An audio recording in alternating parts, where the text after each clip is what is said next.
If you have an interest in horses and love learning more about horses, the horse industry, teaching, or even managing your own horse business, then you're in the right place. We would love you to join us on our mission, which is to improve the lives of horses around the world through the education of riders, handlers, and trainers. So get comfortable, listen in, and enjoy. Today on Horse Chats, we've got Mark Langley back. Now, if you remember Mark, we talked to him sort of earlier on, I think 410, and then he was so popular that we actually had him again in the Listener's Choice cast. So the Listener's Choice, we get the most popular podcast, and obviously everyone liked his chat. Now, Mark's an inspirational horseman who considers how the horse feels when he's working with it. He works with the horse, he guides it, he involves it in the educational process, and he prioritised the horses feeling better about the education we give them. Now, are you there, Mark? How are you today? Yeah, I'm good, thanks, Glenys. I'm well. Good. Now, Mark, we're going to have a bit of a chat today. We talked about driving the horse away and directing them. So if we're talking about that today, before we even talk about why, can you tell me the difference between driving the horse and directing the horse?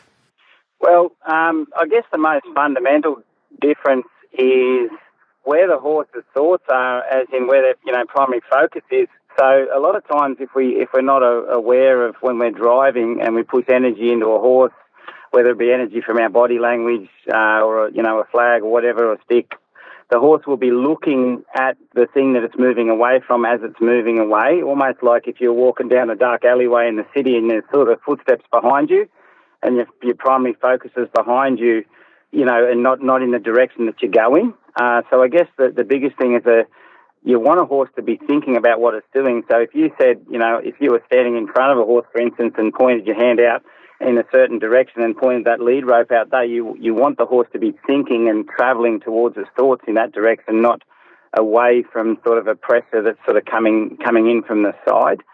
So I guess that's the fundamental thing about directing. And the other thing about it is the horse is constantly having true transitions, which is it's thinking backwards, it's thinking forwards.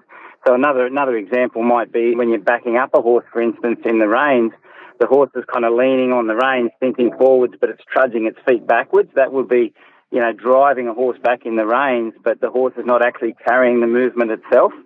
So the horse's mind is on the pressure and just shifting off the pressure, not engaging in the movement or the direction. Mm-hmm, mm-hmm.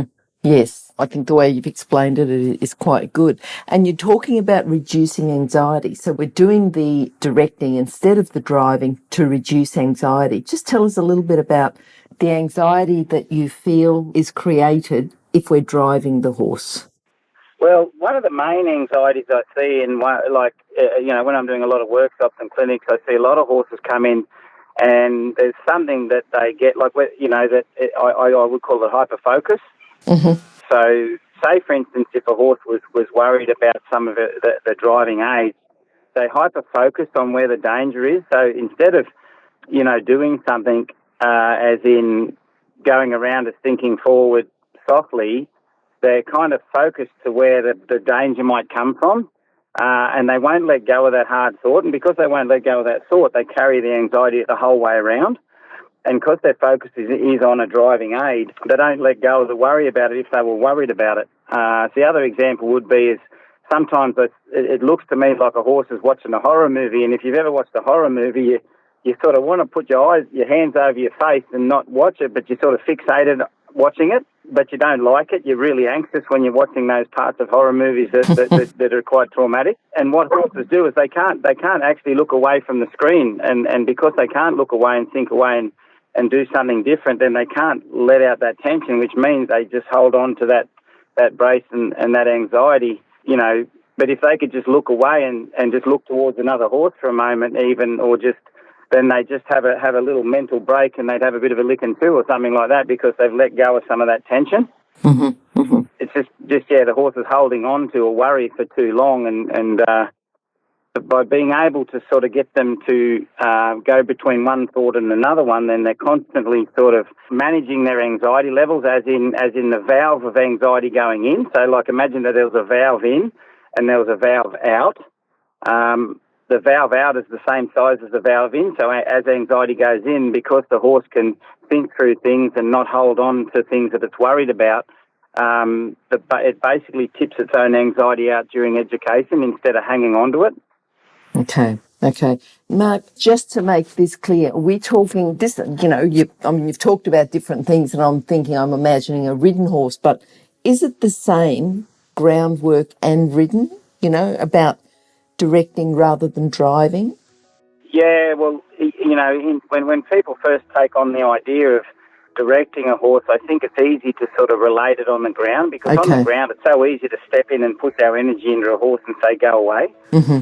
But on the saddle, we're obviously connected to our horses, but you can drive a horse under saddle just as much as you can drive it on the ground. And one of the best sayings that I heard years ago was, we don't bring our boundaries to our horses, we set boundaries. And later on, that really made directing versus driving make so much sense. So an example might be is if I was walking along and I walked around the corner, there was a wall in front of me, I'd choose left or right. Mm-hmm. But if the wall came out and started to push on me, I'd just move away from the wall. And that's how we use our reins under saddle and how we use our legs can determine if we're setting boundaries or we're chasing our horse with our aids. So an example might be is, you're turning a corner and you're picking up a left rein. If you just keep pulling on that left rein and that horse is just kind of laying into the rein a little bit and looking to the outside and just moving its feet left, well, that was the rein just driving the horse around the corner, and the horse never really thought into the turn or anything like that. It was just thinking about the outside of the bit and how it was just kind of moving away from the pressure. Yep. So that will be using a rein to drive a horse opposed to direct it. But if you picked up the feel of the left rein and the horse's thoughts went to the left for a little bit, and then it chose suddenly to let go of that thought and go right, well, you firm up the rein a little and say, well, that's not available. And the horse goes, oh, that's not available, I might try left again. So that will be using the rein to direct the horse and get it to think in the direction of the rein, opposed to just kind of, just the horse thinking about moving away from the pressure because you've just pulled the horse around the corner. And I guess the same would be in the legs. If say some people have horses that they may not maintain a walk or a trot.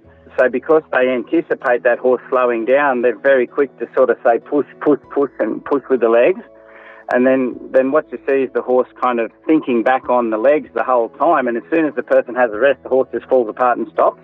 Mm. But if they were, trotting along and the horse chose to walk, we allow the horse to walk, and then you come in with your legs and say, now, can you go back to trot? And then the horse thinks, oh, okay, when I fall back there's a boundary back there, I might stay trotting. And because the person's not, pushing and hunting from behind all the time, the horse will start to engage with the trot, think forward and just carry a nice soft trot. But you have to have allowed that horse to slow down so there's room to speed up. And I think that's where we can start to drive our horses, because we're actually saying keep going instead of go faster. Yep. Mark, just something that you said earlier, that you're finding a better result initially on the ground rather than being ridden. Do you find that on the ground is a really good way to get people connecting with their horse? Because if they haven't got a secure seat, or if they've had a bad fall, or if there's lots of other reasons why they prefer not to ride, or it's easier for them to not ride, they still want to have that connection with their horse, but for some reason they fear the riding, or they're just not as confident as what they could be. Do you find that gets better results then with the groundwork? Yeah, for sure. The biggest thing is when we're standing on the ground, but mind you, I've met other people to the opposite that can sit on a horse and be more confident than when they're on the ground with them. But the majority are more so. People are more confident on the ground than they are under saddle, because they're on the ground and they can move out of the way of their horse. They're not committed to the horse in that sort of vulnerable position if the horse really, really sort of, went a bit ballistic. But so, yeah, on the ground, I guess, is the best place to start. Because one thing is, I might say to somebody, I'd say, what percentage are you operating in confidence right now on the ground? And they say, oh, I'd say I'm about 80% confidence. And I said, so when you sit on the horse, what confidence are you operating at? And they go, oh, yeah, I'm about 40. And I said, well, that shows you how much training you might need to do on the ground with your horse, because you want to know that at 40% confidence, your horse will listen nice and softly to you. So because you're going to be operating probably with less clarity than on the ground. Now, so some people get probably too strong on the ground because they're confident. They actually try and act confident, which is a bit of a mistake.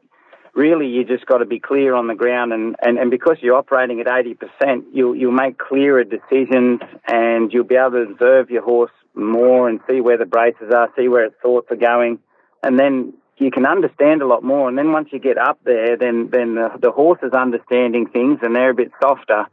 And because they're feeling softer, they're not, instead of having 40%, you might sit up and go, actually, well, I'm feeling about 60%.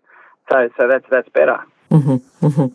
So the body control, the body language that we're using on the ground, tell us how that's different to the body language we'd be using while we're riding. So the body control is in the body control of the horse, or our body language in a sense. Okay, yeah. Well, I'm thinking our body, like what different aids, what body language are we using that's different? Okay, But talk about body control of the horse if you prefer. We can get started with that and then move on to the other. We can talk about both, I suppose, because both are going to be sort of, our body control and body language, and then I guess the body control of the horse. But so first of all, if it's our body language, the interesting thing about our body language when you're directing horses is you're a lot calmer around your horses when you ask for things. And I was listening to a dressage fellow one day in just a bit of a podcast. I think I only listened to 10 minutes of it or so, but he said something which is so relevant, and it was your horse must have more impulsion than you. Mm-hmm. And that's what I noticed with groundwork and our body language is once you start directing horses, because the horse is doing something for themselves, they're not relying on you carrying them with energy. So the body language is a lot more as in you ask a question and you follow your horse instead of step in and energize and drive your horse. So because you're following your horse, you're always behind your horse's energy a little bit. So the horses start to carry a real natural energy. So as opposed to the other way, where you sort of pick up your energy to get your horse to move. This way is you get your horse to think and move first, and then you follow their energy. And it really produces a lot of good self-carriage in horses. It's tougher. It's harder for people to apply. But it's like for really like shut-down horses or really cold-blooded horses, it works really well because you're getting the horse to do something for itself. And then once they actually get good at it, then all of a sudden, I don't know if you've heard this saying, but it's an old saying that goes back in horsemanship, I follow you, you follow me, and then we go together. Yep. That particular saying goes so hand in hand with directing because you get the horse to think something, then it does something because it's thinking about it. You follow them as they do it, as in, when riding, you'd be just following them with your feet instead of sort of chasing them with your feet. And the groundwork, you might say if you step them out to think out around you a little bit, you might follow that idea and move with them a little bit. But then what happens, is after getting the horse to do something and you follow that movement, then all of a sudden they actually tune into you. And then soon enough, you're kind of going together where they're listening to you and you're with them, and it's kind of like in harmony. It's kind of a bit hard to explain, but it really gets the horses that have started to shut down to open up again because they're constantly engaging and doing something for themselves opposed to just, focused on the presence. But what I've found with our body language, it makes us a lot calmer at asking a horse to do something instead of sort of getting big to motivate them. Yep. Yeah. No, that makes sense. Yeah. It's one of those things. I wish I had a really good way of explaining it to paint a clearer picture, but I guess an example might be, it's like when you ask a horse up with your heels, and then instead of your seat first, you get your horse to move forward, and then you follow it with your seat instead of moving your seat first, and then trying to get the horse to catch up to your seat with your legs. It makes your balance with your horse a lot better. Mark, I'm sure you've been to, you've done lots and lots of workshops, and there'd be quite a number of horses that have been through lots of different types of trauma. Horses that are traumatised. How does this affect them, this idea of direction rather than driving? Does it take longer? Does it work as well? Just give us a little bit, even case stories or something, just to let us know how horses that have had some sort of traumatic experience go. Yeah, so the most trauma, like the most common thing that, horses holding on to trauma is, so a common type of horse that you sort of see at a clinic would be the horses that shut out. Now, you could categorise that into shutting down, the ones that shut down and the ones that kind of look like they're not searching and they don't move forward very well. They're just very insular. Then you've got the ones that shut out that I would call them ghosters and gazers. So the ghosters are the ones that just have this sort of blank eye and they might just gaze off into the distance and not engage with anybody at all. Yep. And they just sometimes look like they look off into the distance. And they're the ones that sometimes when you ask them to go forward, they rush really fast because they're always in the future. They're looking off somewhere into the distance, and that distance is probably, in their mind, the last place of safety. And then you've got the ones that are hyper-focused on pressure, that are kind of just holding a brace all the time because they're hyper-focused on what we're doing and where we are and where our flag's going to be or what's going to be, because they're worried about what we're going to do with it. So the best response I've had with horses that are sort of hyper-focused or ghosters, gazers, is showing them that they have an alternative. So I might just do something, and it might be something close to their eye or something that I get them to sort of just look away for a moment, and you might have to pester them a little bit, and then all of a sudden they'll look away, and then they'll come back, and you'll see this little release of tension through their body where they just kind of relax and they go, oh, I didn't know I could have a different thought. I just was fixating, like I said before, like on a horror movie. So getting them to search just with their mind, they don't have to do it with their feet, just to look away at another horse, or it actually gives them the right to search back again. And as soon as you give them that right, you'll see they'll start to search again and again, and all of a sudden you'll see the mind start to transition going, and then someone will move over at the left and they'll notice it, and then all of a sudden you've just suddenly freed up their thoughts because you're just getting them to think away, think back, simple little things like that. But you've got to break through the ice on some horses, so you've got to do it in a certain way that they can notice something, and then you just kind of, you tap away till they sort of finally go, oh, I can look away and I can break that thought. So you're just kind of breaking the fixations and then giving the horse an opportunity to do something different. And it's so good because it basically teaches horses that they can suddenly be horses again and move away from something if they want to, go towards something if they want to, and it gives them their rights back. And once they have their rights back, then you can start to set up education. So, I like to say sometimes we're just rearranging the furniture and the horse is figuring out the way around. Then we set up education to get them to choose to do things a little differently or better, but you've got to give them the right of choice back, and that's why I think directing them really opens up a lot of horses, because you give them choice back again. Yep. How about horses? We've got brumbies or horses that have never had any handling or any interaction with man or very little. How do we get them started the right way so we're thinking directing rather than driving? Well, one of the biggest, well, not the biggest, I guess the next biggest, I guess people come with horses clinics with red flags is the young horses that have been started with a lot of, especially driving pressure on the ground, round penning where the people are driving them around and all that sort of stuff. And they come to the clinics and the horses are only, had maybe 6 weeks work and they're already fried. So how does it help brumbies and stuff like that? One is with wild horses is if we can work a horse in a way that's not saying go away, then it's going to be productive because what does a wild horse want to do? It wants to escape from danger unless it's backed in a corner. So if we sort of drive horses, then we're actually presenting danger, and then the horse escapes and gets rewarded for it. So to me, driving pressure doesn't make sense because you're only teaching a wild horse what it already knows. So it keeps that horse like thinking that we're danger because the horse has escaped from our energy. And even if it was a sort of half passive young horse, I think the problem is what happens is that we make them feel like we're pushing them down the pecking order. So horses don't like being at the bottom of the pecking order and being pushed away from the herd. So motivating them by pushing them away from pressure, to me, is not productive for wild horses, nor is it productive for sort of the half-handled young horses. So directing them is better because the horse makes choices, and connection is a choice of theirs, so they connect with us, and then when we ask them to do things, they're actually doing it for themselves, so they're exploring. They're exploring. They're not looking back and moving away from danger. So if you've got a young wild horse, you you get it to look across and then it moves across. If you keep a horse's thoughts somewhere long enough, that's where its feet are going to go. Okay. But yeah, I'd use a lot of leading techniques. So, it makes people get better at leading because, you've got to hang on to that lead rope till the horse softens and starts to, feel better in it. Yep, yep. Now, what about, I'm thinking a horse at liberty, or if it's not at liberty, is this going to work if we're training liberty horses? Yeah. I sometimes help liberty horses feel better because there's some liberty horses that are highly trained, but they've been trained to focus on the person and the stick all the time, or if the person didn't use sticks, or the person's energy all the time.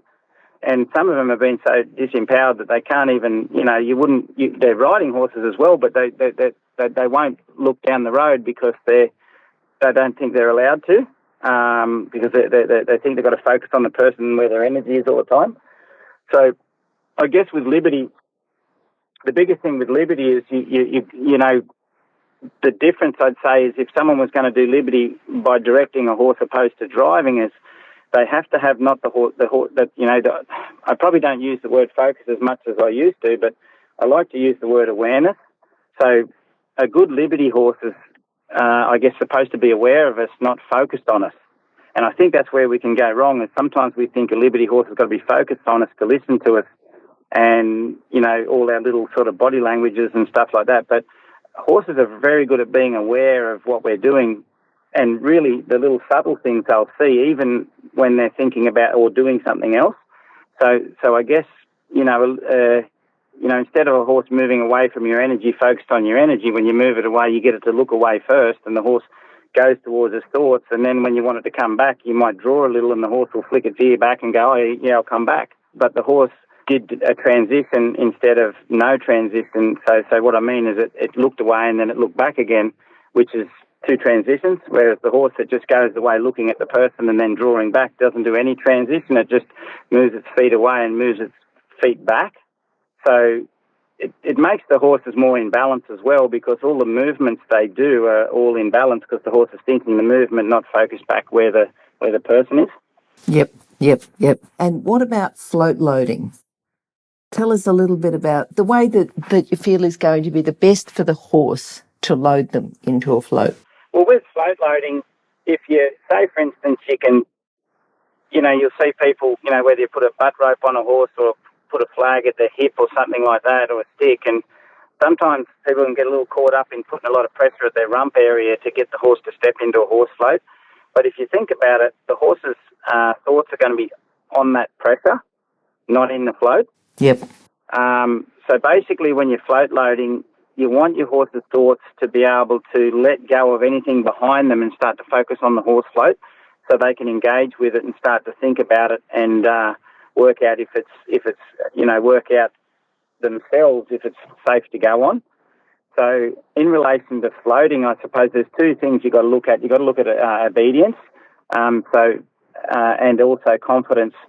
So in the obedience side of it is the horse. So a really good saying that I think is really important when we go to thinking about loading horses is the best way to teach a horse to load is teach it to unload first.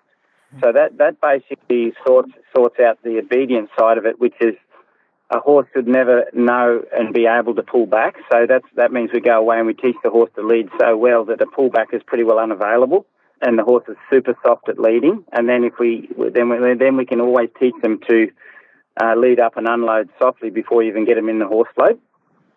So basically, then the other part of it is confidence, and so the next part is confidence, and so we can get a horse to, because leading means think forward, hold pressure. Well, we can get a horse to think forward onto the horse float, and then start to engage with it, and that's where they're going to start building their confidence with the horse float, by engaging with the horse float, sniffing it, things like that, stamping on it a bit, and just testing it out.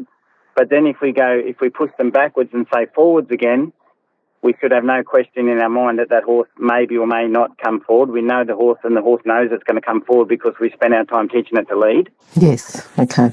So, yeah, in that regard, when we draw the rope forward, the horse thinks forward. So we wait a little and let it think on the horse float. opposed to sort of, having pressure behind it and saying, move off this pressure to jump in the horse float.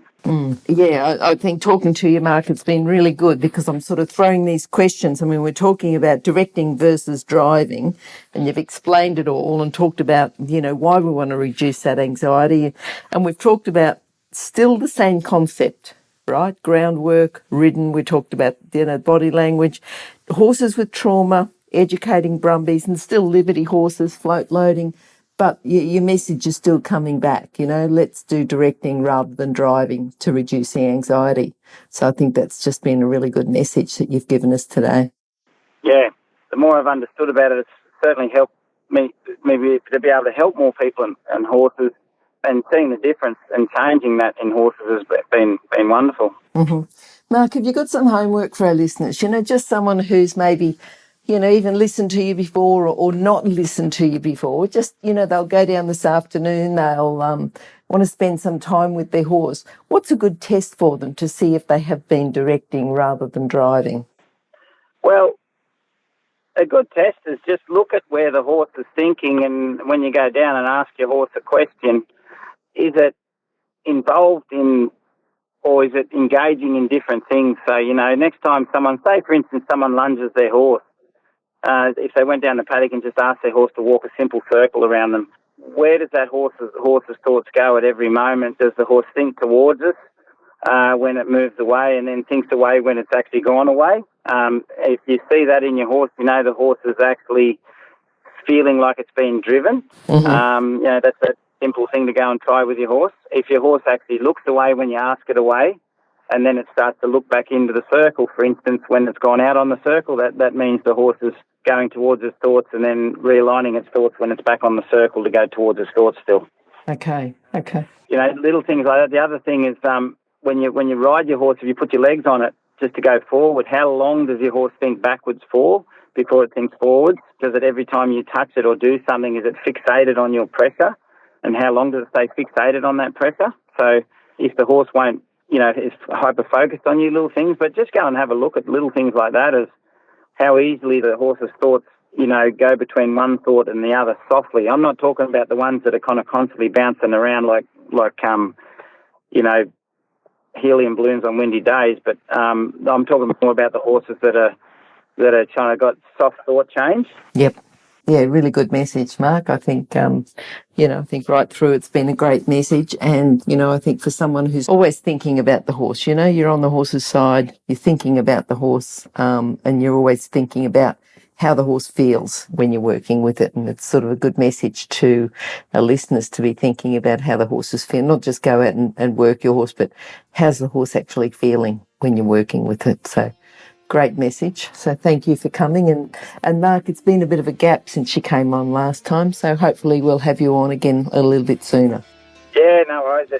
Happy to sort of help out where I can, and I hope it helps some people out there and horses. And thanks so much, and also thanks for making it available for us to be able to talk to different people and give them some help on a different platform. No worries at all. Okay, thanks, Mark. If you've enjoyed this chat, then please comment, rate and subscribe. If you'd like any changes or recommendations for guests, then please contact us through horsechats.com. And while you're online, have a look at the government-accredited courses at internationalhorsecollege.com. Registered Training Organisation 31352. Remember that our comments and instructions are general in nature and do not take into consideration your individual horses or your individual ability and circumstances. If you enjoyed this podcast, then please leave your comment below.